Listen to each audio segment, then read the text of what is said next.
Ini cara manen sawit yang pokoknya tinggi ya, geng. Dan depannya bukit seperti ini, geng.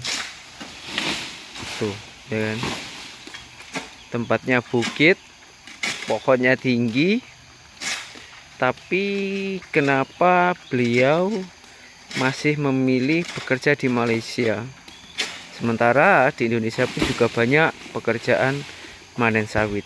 Coba nanti kita tanya-tanya, bro, ya. Sebelum menonton videonya, pastikan Anda sudah menekan tombol like dan subscribe. Hai, halo geng. Assalamualaikum warahmatullahi wabarakatuh. Berjumpa kembali dengan saya, Zainal Satori. Sebelum video ini saya mulai, gimana kabarnya kalian semua? Semoga semua yang menonton video ini baik-baik saja, dimurahkan rezekinya, selalu berpikiran yang berpositif, dan dijauhkan dari mara bahaya oleh Tuhan Yang Maha Esa. Baik, yang di video kali ini saya ada di perkebunan kelapa sawit dan bersama pemanen-pemanennya ya, berkumpul. Nah, yang mau saya tayangkan, geng, di video kali ini tuh alasannya kenapa pemanen sawit di Malaysia itu kenapa orang Indonesia itu lebih suka, lebih senang di Malaysia, sementara di Indonesia pun juga ada kelapa sawit, khususnya di Kalimantan itu banyak, dan konon katanya gajinya itu juga tidak kalah dengan Malaysia. Nah, kita tanya-tanya langsung kepada orangnya yang bersangkutan, apa alasannya dan juga apa yang membuat nyaman bekerja di Malaysia. Oke, langsung kita cari orangnya. Nah, itu geng, itu yang tolak ya, geng, yang tolak buah. Halo, bro. Nah, ini yang manennya, geng. Halo, bro. Halo. Oke, Mas, mau tanya-tanya sedikit boleh ya? Boleh. Saya dengar-dengar Mas ini pernah bekerja kelapa sawit di Indonesia ya? Pernah. Di Indonesia pernah juga? Di Indonesia abang saya yang dulu pernah kerja di sana. Tapi abang itu cuman ikut-ikutan macam itulah. Maksudnya ikut-ikutan kerja di sana. Ya, dulu dia ikut PT kan. Di sana apakah gajinya itu gimana, Mas? Dia di sana itu dia bilang lah sama saya itu 5 juta tiap bulannya itu bolehan. Oh, itu gaji apa ya, bulanan? Gaji bulan gitu? Ya enggak gaji bulan, tapi dia boleh itu cuma 5 juta gitu dia bilang. Oh, setiap bulan? Setiap bulannya kira minim itu segitulah, biasanya segitu, sederet gitu. Oke, yang saya tanya tentang mahnya di sini ya. Ya. Nah, gini Mas, rata-rata kebun kelapa sawit di Indonesia itu lebih rata dibandingkan di Malaysia. Di Malaysia sini macam ini, tengok bukitnya seperti ini, geng. Nah, pertanyaannya, menurut Mas itu lebih senang kerja di Malaysia di tempat perbukitan seperti ini atau di tempat yang rata, Mas?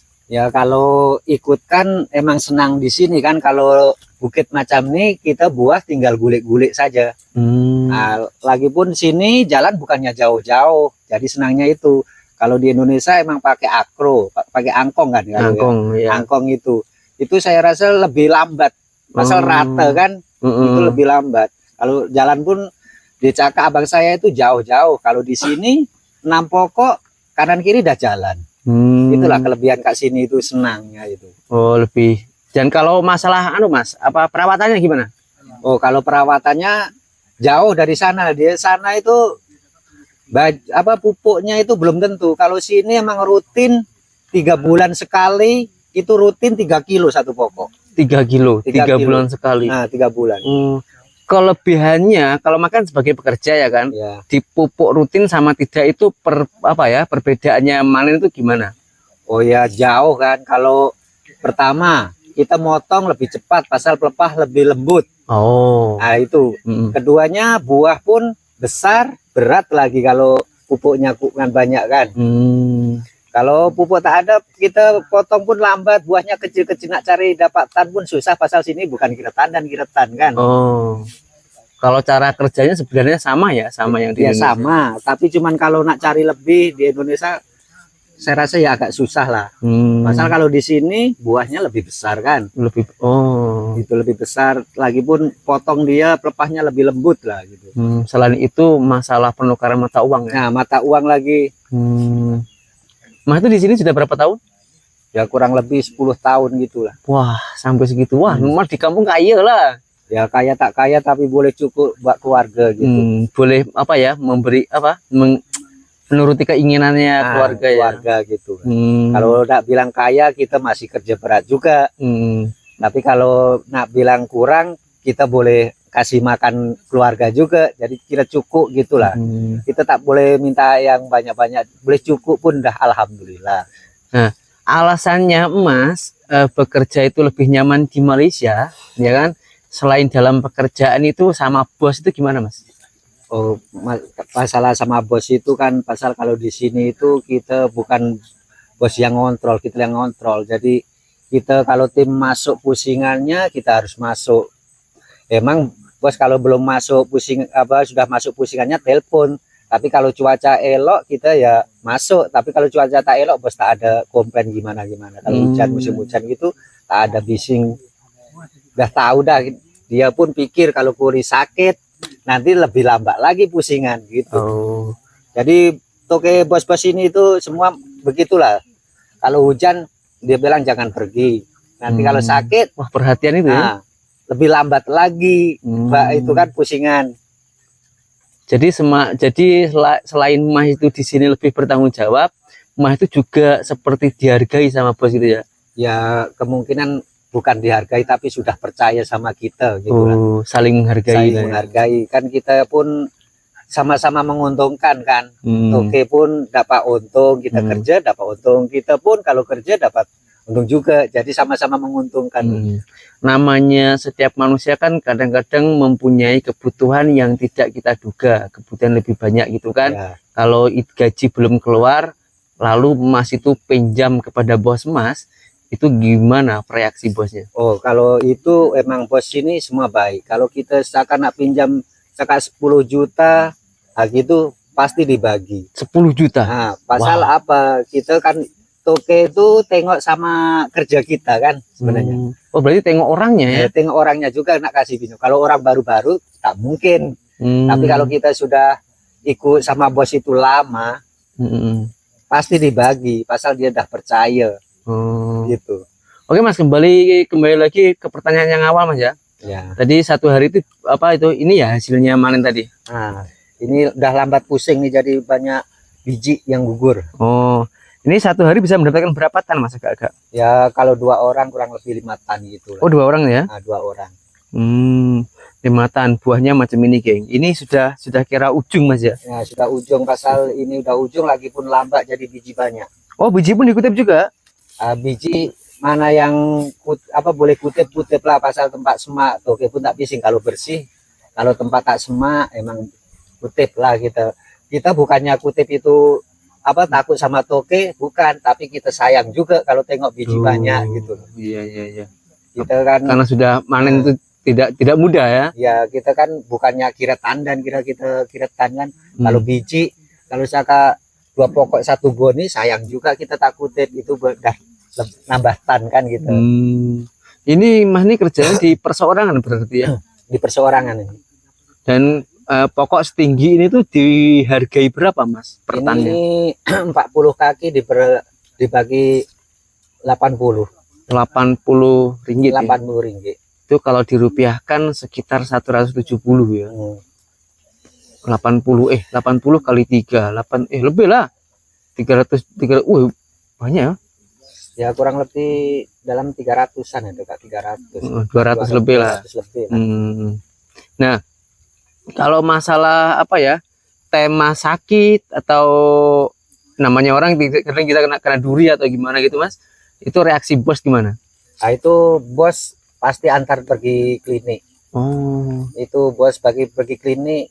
Kalau kita demam biasa belikan obat, tapi kalau teruk pergi klinik itu bos tanggung semuanya. Kalau di sini kebanyakan gitu. Kalau masalah biaya hidup makan gitu? Kalau makan itu kita sendiri. Mungkin kalau makan bos tanggung kan. Asal kita bukan gaji harian. Gaji borong ya. Gaji borong. Jadi kalau makan itu kita tanggung sendiri. Tapi ya alhamdulillah kalau masalah makan Kak sini kan bukannya mahal-mahal mana. Kita sesuai lah sama gaji kita gitu. Oke. Kalau jam kerja itu berapa jam satu hari kerja Mas? kita bukannya ikutkan jam kan. Oh. Kita kalau pergi, kalau agaknya sudah letih dan dapat gaji, kita balik gitu. Kalau rata-rata berangkat pukul berapa, balik pukul berapa? Biasanya kita dari rumah itu pukul 7. 7 pagi. 7 pagi. Wah, masih gelap, Mas. Ya nanti sampai kebun kan sudah nampak buah. Oh, nanti gosok pisau lagi ya. Gosok sambil lagi itu. Nanti balik agak-agak kita kadang pukul 5. Tak tentu lah kalau balik itu. Kalau istirahatnya? Istirahat tengah hari pukul 12 macam itu. Oh, jadi apa? Terasa lapar istirahat. Nah, istirahat. Pasal kita bukannya kerja harian kan, kira-kira kerja borong. Jadi kita kalau sudah letih ya rehat gitulah.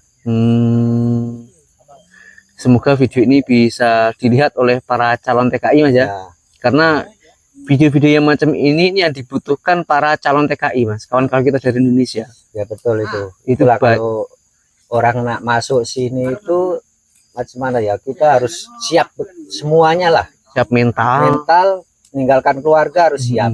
Kita dipikirkan sini harus macam mana nak nyukupin keluarga, nak ngumpulkan duit buat masa depan kita gitu. Iya, dan lebih berhati-hati karena memang kalau Mas ini kebetulan bosnya baik, tapi di mana-mana pun lah, orang mana-mana pun pasti ada yang kurang baik ataupun cerewet gitu ya. Betul. Jadi apabila para sahabat kita dari Indonesia mau masuk Malaysia, apabila berjumpa bos yang cerewet, jadi harus siap gitu, Mas ya. Harus siap itu. Tapi menurut Mas, kecerewetan bos itu maksudnya gimana? Ya kecerewetan bos itu sebenarnya dari kita sendiri loh. Kalau kita malas, kita kerja cuaca elok tak pergi, mana bos yang tak bising. Orang lama semacam kita pun kalau macam itu bising juga bos. Nanti buah busuk dekat atas, nah, itu kan rugi. Iya. Bukan bos rugi, kita pun jadi lambat kerja. Kak sini itu bos itu ya ada yang bising, ada yang cerewet gitu. Tapi ya kalau kita kerja rajin tak mungkin lah bos itu nak bising cerewet macam itu, tak mungkin lah. Kita sudah ikutkan lo kan. Kalau kita kerja rajin, siapa mana yang nak itu bising-bising gitu. Oh, berarti bisa dikatakan kecerewetan bos itu dorongan semangat kita gitu ya? Iya, betul. Karena kalau bos itu hanya senyap, tak mau membimbing kita mana boleh ya kan kerja. Nah, betul itu. Sementara di kampung kita nggak ada sawit kan?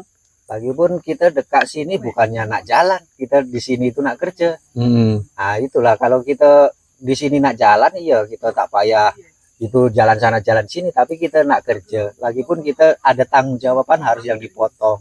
Nah, itu betul. Ya Mas, terima kasih atas informasinya ya Mas. ya. Semoga video ini bisa bermanfaat untuk kita semua, khususnya untuk para calon TKI Malaysia. Jangan takut pergi Malaysia sini Mas ya. Kalau mau masuk kerja silahkan masuk, tapi ikutilah undang-undang yang ada. Jangan sampai melanggar peraturan-peraturan yang sudah diterapkan oleh kerajaan Malaysia.